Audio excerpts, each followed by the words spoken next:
Pak Deputi Kakum, Pak Deputi PPKL telah melakukan peninjauan terkait dengan case ini. Sejak awal kejadian maka Bapak Kapolres telah melakukan langkah-langkah kepolisian dalam waktu yang cepat untuk menangani ini. Kemudian dari Kementerian Lingkungan Hidup dan Dinas Lingkungan Hidup telah juga mengambil langkah-langkah sejak kejadian itu sampai hari ini, dilakukan pemantauan terus terhadap pergerakan air yang tercemar yang diduga dari pestisida tersebut.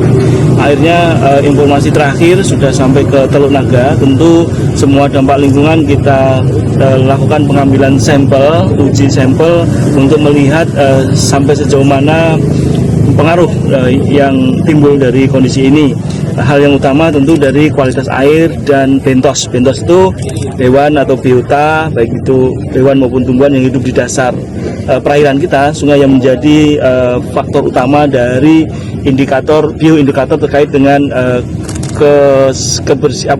kelayakan sungai ini. Jadi kita sudah ambil mungkin sampai hari ini sudah ratusan sampel yang kita ambil dan sedang kita uji, tentu tidak sederhana.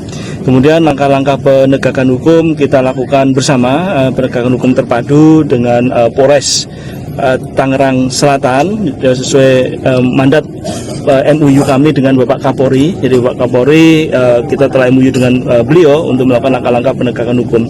Untuk sisi penegakan hukum pidananya akan digawangi oleh Bapak Kapolres Tangerang Selatan dengan koordinasi dengan Bapak Deputi Kakum, Pak Inspektur Jenderal Polisi Rizal Irawan di dalam prosesnya. Kemudian dari sisi perdatanya kita akan ambil sebagaimana dimaksudkan di dalam pasal 87 dan 90 Undang-Undang 32 2009. Ini mungkin akan panjang ceritanya karena air ini mengalir mulai dari Sungai Jelentreng ini sampai ketemu Cisadane sekitar 9 kilo, kemudian Cisadane sampai ke Teluk Naga mungkin puluhan kilometer yang terpapar dari kondisi ini. Ya sebagaimana layaknya polluter pest, maka semua pencemar wajib melakukan penanganan bertanggung jawab mulai dari kerugian lingkungan dan upaya pemulihan yang harus dilakukan.